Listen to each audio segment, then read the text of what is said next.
Balanced reporting क्या होती है?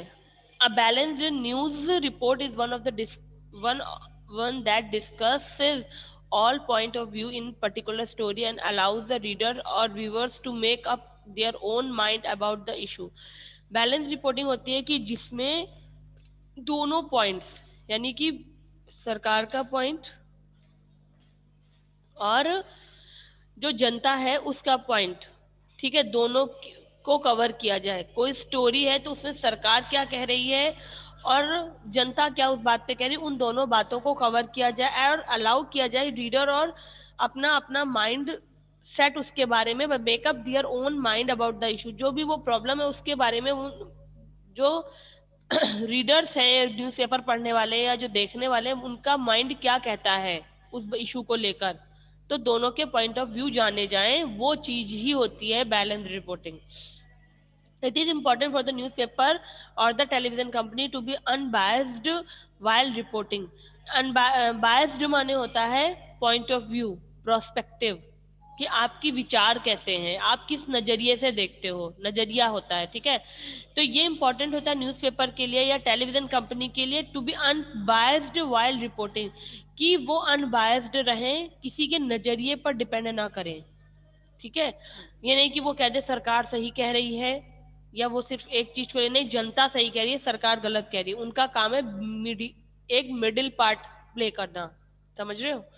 जैसे कि आप मेरे से कोई बात कह रहे होते हो कभी क्लास में अपनी क्लास टीचर से, और हमें नीचे से जो ऑर्डर होता है, हमें कहा गया आपको यही करना है और आप कहते हो मैम प्लीज एक दिन हमें बचा लीजिए, तो उस जगह हमें एज अनबायस्ड नजरिया मुझे क्या फॉलो करना होगा कि मुझे स्टेबल रहना होगा उस जगह पर, ना तुम्हारी और ना तुम्हारी।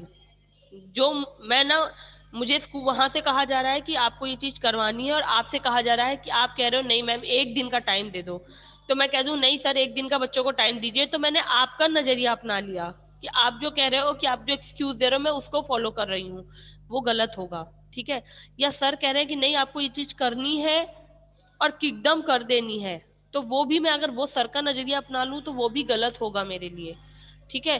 तो मुझे एक ऐसा नजरिया फॉलो करना पड़ेगा जिसमें दोनों की बात रह जाए, ओके, करना भी और नहीं भी करना, मैं अपने पॉइंट ऑफ व्यू से काम करूं, तो वो बात यहाँ पे कह दी जा रही है कि अनबायस्ड वाइल रिपोर्टिंग, जब किसी चीज की रिपोर्टिंग की जाए तो वो अनबायस्ड तरीके से हो, so that people get to know the different side of a story. तो जो लोग हैं वो डिफरेंट साइड्स ऑफ स्टोरी के बारे में जानेंगे कि स्टोरी में क्या क्या और भी क्या क्या पॉइंट्स हैं of a story, and form their opinion, own opinion. कि आपको मान लीजिए कोई स्टोरी जैसे आप न्यूज में सुनते हो, तो हर पॉइंट ऑफ व्यू बताया जाता है कि इस नजरिए से अगर कोई मर्डर केस है तो रिपोर्टर क्या कहता है कि पुलिस ये कह रही है, परिवार वाले ये कह रहे हैं, गांव वाले ये कह, सबका पॉइंट ऑफ व्यू आपको बताती है और अलग अलग नजरिए से वो आपको बताती है कि आप अपना ओपिनियन रख सको कि इसमें क्या चीज हुई होगी, ठीक है, वो चीज है।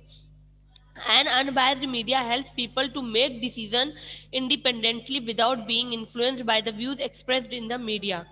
और जो अनबायस्ड मीडिया होती है, किसी के नजरिए पर डिपेंड नहीं होती है जो मीडिया, वो लोगों की मदद करती है कि वो डिसीजन ले सके, अब स्वतंत्र रूप से अपने डिसीजन ले सके और किसी विदाउट बीइंग इन्फ्लुएंस, किसी और के प्रभाव में ना, जो भी न्यूज मीडिया में न्यूज दिखाई जा रही है, जो भी बात वहां बताए उसके प्रभाव में ना कर अपने तरीके से डिसीजन ले सके। प्लीज कैमरे ऑन रखिए सब लोग। This help them to make informed choice, और इससे लोग अपनी चॉइस यानी कि अपनी क्या कह सकते हैं, जो चूजिंग होती है ना, लोग चुनने की जो क्षमता होती है, make informed choice during elections, और इससे लोग चुनाव के समय जो चुनने का काम होता है वो आसानी से कर सकते हैं, उसमें ये चीज मदद करती है।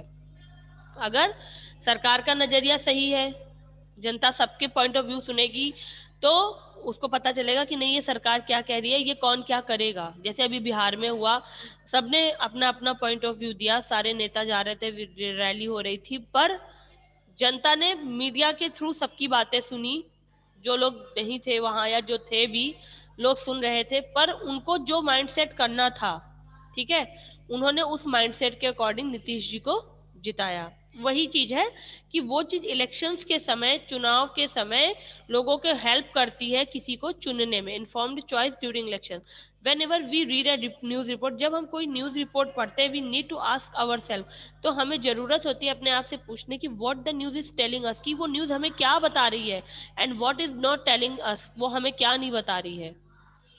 अगर कोई न्यूज हम पढ़ रहे होते हैं तो हम सोचते हैं ना कि इसमें क्या नहीं बताया गया और क्या बताया जा रहा है। We need to think about whose point of view is being covered इसमें। और हम जब कोई न्यूज पढ़ते हैं तो उसमें ये चीज देखते हैं कि कौन सा, किसका पॉइंट ऑफ व्यू वो न्यूज़पेपर कवर कर रहा है, whose is being left out and why, और किसका पॉइंट ऑफ व्यू, किसका नजरिया न्यूज में छोड़ दिया गया और क्यों छोड़ा गया वो। जैसे कभी कभी होता है, कोई न्यूज होती है, हम कहते हैं अरे ये पैसे देकर बिकी हुई न्यूज है। क्यों? क्योंकि आपको पता चल जाता है उस बात को पढ़कर, सुनकर, कि इसमें सिर्फ एक बात, एक लोगों की बात कही जा रही है। जिस न्यूज में दोनों पक्षों की बात कही जाए और आपको वो बात क्लियर रूप से समझ में और आप अपना डिसीजन दे सको, ठीक है, वो बात सही होती है। जैसे नीचे आपको फिर बताया जा रहा है, the media can only be unbiased if it is independent from outside control. और मीडिया अनबायस्ड कब होगी? जब वो अनबायस्ड होता है, giving only one side view. Unbiased होना होता है, समझ गए, जब सिर्फ एक तरफ का विचार बताया जाए। Media can only be unbiased if, media unbiased होती है जब वो स्वतंत्र रूप से, if it is independent from outside control, जब वो स्वतंत्र होती है बाहरी कंट्रोल से, उसके ऊपर कोई बाहर का कंट्रोल ना हो, तब वो अनबायस्ड होती है। Whether from big companies, the government और द इंडिविजुअल्स, जब उस पर बड़ी कंपनियों का के द्वारा, सरकार के द्वारा या किसी व्यक्तिगत लोगों के द्वारा, ठीक है, कोई कंट्रोल ना किया जाए कि नहीं ये चीज तुम्हें हमारी कमियां नहीं बताओगे, ऐसा कुछ ना कहा जाए उसे, ठीक है। And if journalist follow the code of ethics, और अगर जो जर्नलिस्ट हैं, जो पत्रकार हैं, वो एथिक्स को फॉलो करें। एथिक्स होता है a set of guideline that tell us that what is right and what is wrong. Ethics होता है एक गाइडलाइन होती है न्यूज के लिए कि क्या सही है और क्या गलत है। तो जब जो पत्रकार है वो इस चीज को फॉलो करेंगे तभी ये चीज हो सकती है। इफ एनी बिग कंपनी और the government control the media, अगर कोई बिग कंपनी या जो गवर्नमेंट है वो मीडिया को कंट्रोल कर लेती है, दे कैन कंट्रोल और influence the news for their own interest. तो वो न्यूज को भी कंट्रोल करेंगे और वो सिर्फ अपने इंटरेस्ट की न्यूज को दिखाएंगे जिसमें उनकी बड़ाई हो या जिसमें उनकी बात कही जाए, ठीक है। Two following news reports cover the same event, और जो नीचे आपको न्यूज दी जा रही है इसमें दोनों चीजों को कवर किया गया है, दोनों घटनाओं को, बट ईच इज बायस्ड, और हर किसी में अपना अपना प्रोस्पेक्टिव है, अपना अपना पॉइंट ऑफ व्यू है। One is in favour of the government, इनमें से एक है जो गवर्नमेंट के फेवर में न्यूज बताई जा रही है, दूसरी है वो लोकल लोगों के पक्ष में न्यूज बताई जा रही है। Neither alone will help people see both sides, please mic off कर लीजिए। नाइदर, इनमें से कोई भी अकेला नहीं है, विल हेल्प पीपल, जो लोगों की मदद कर रहा हो दोनों तरफ, ऑफ द इशू, जो इशू है उसको लेकर कोई भी ऐसा व्यक्ति नहीं जो किसी की मदद कर रहा हो, इन ऑर्डर टू फॉर्म, कि आदेश कैसे बने या कैसे क्या किया जाए, उसको लेकर कोई किसी व्यक्ति की मदद नहीं कर रहा है। एन ओपिनियन, ना कोई अपनी विचारधारा बना रहा है। An ethical journalist should include both views in a news report। Please mic off कर लीजिए, किसी का माइक ऑन है। गोविंद। और जो इथिकल जर्नलिस्ट है वो उसमें दोनों पॉइंट ऑफ व्यूज को इंक्लूड कर रहा है। वो न्यूज है कि नेशनल ड्यूटी, पेपर का नाम है नेशनल ड्यूटी, टॉपिक है प्रोटेस्टर्स डिस्टर्बिंग नॉर्मल लाइफ।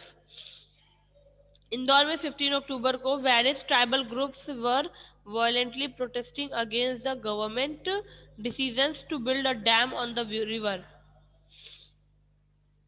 जो ट्राइबल हैं, जो आदिवासी हैं, वो बहुत हिंसात्मक तरीके से विरोध कर रहे हैं सरकार का, कि जो सरकार का डिसीजन था कि नदी के ऊपर बांध बनाएंगे, all road and rail services were cut off, सारी सड़कों के द्वारा जो यातायात और ट्रेन का सिस्टम था वो सारा रोक दिया गया है। As a result which many people could not travel, इस वजह से बहुत से लोग यात्रा नहीं कर पा रहे हैं।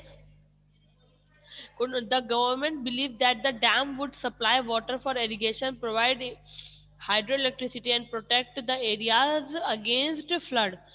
गवर्नमेंट का कहना है, विश्वास है कि जो बांध होता है वो पानी की सप्लाई के खेत मतलब सिंचाई के लिए पानी की सप्लाई देता है, हाइड्रो इलेक्ट्रिसिटी जल विद्युत देता है, और जो एरियाज हैं उनकी रक्षा करता है बाढ़ से। ठीक है। Mister Pradhan, a government official told the reporter, ये बात इसके बाद गवर्नमेंट के एक ऑफिशियल हैं मिस्टर प्रधान, वो बात उन्होंने रिपोर्टर से बताई कि the tribal and the local village should accept the government decision, कि उनको सरकार के डिसीजन को एक्सेप्ट करना पड़ेगा। ठीक है। इंस्टेड ऑफ प्रोटेस्टिंग, इसके बजाय कि वो विरोध करें, क्योंकि they would benefit from this dam, क्योंकि उनको डैम से लाभ मिलेगा, इसकी बजाय वो सरकार के डिसीजन का साथ दें, सरकार के निर्णय का साथ दे।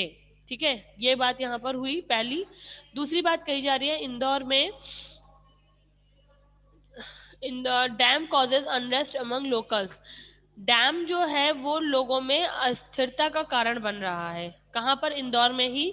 The government decision to build a dam on the river, एक जगह पर है, मतलब है घटना इंदौर की ही, टॉपिक दोनों में एक ही है, बांध को लेकर। एक में जनता बांध बनाना चाहती है, ठीक है, इस वजह से वो विरोध करी कि सरकार ने बांध बनाने को कहा था, बांध नहीं बना रहे हैं और वो विरोध कर रहे हैं। ठीक है। दूसरे में है कि सरकार ने डिसीजन लिया था कि बांध बनाएंगे हम, तो उस वजह से जो लोकल लोग हैं उस वजह एरिया के, वो दुखी हैं कि बांध ना बने। On Tuesday thousand of local people held a protest against the government, लोगों ने गवर्नमेंट के खिलाफ विरोध किया कि they said the government is not speaking the truth, कि सरकार सच नहीं बता रही है। दे बिलीव, उनका मानना था कि जो डैम है उस वजह से बहुत से लोग बेघर हो जाएंगे। एज द नाइबरिंग एरिया, पड़ोसी क्षेत्रों में जो जहाँ पे डैम बनेगा वहां के लोग बेघर हो जाएंगे। वुड कम अंडर वाटर, क्योंकि वो एरिया पानी में आएगा, पानी का वहां पर पानी भरा जाएगा, तो इसलिए वो एरिया पानी में आएगा, तो वहां के लोग बेघर हो जाएंगे। द लोकल सेज दैट, जो लोकल लोग हैं वहां के, वो कह रहे government has done nothing to help दोस्त में बिकम होमलेस, और सरकार जो लोग बेघर हो जाएंगे उनके लिए कुछ नहीं करेगी। One of the local leader told the media, उनमें से एक लोकल लीडर है जो मीडिया को ये बात कहता है, the government says it will take care of us, कि वो हमारी देखभाल करेंगे, but these are only false promise, और ये सिर्फ झूठे वादे हैं। आपको बात समझ में आ गई दोनों की, कि एक में एक न्यूज है जो सरकार के पक्ष में है और एक न्यूज है जो जनता के पक्ष में है। इसके बाद आपको क्वेश्चन पूछा जा रहा है यहाँ पर,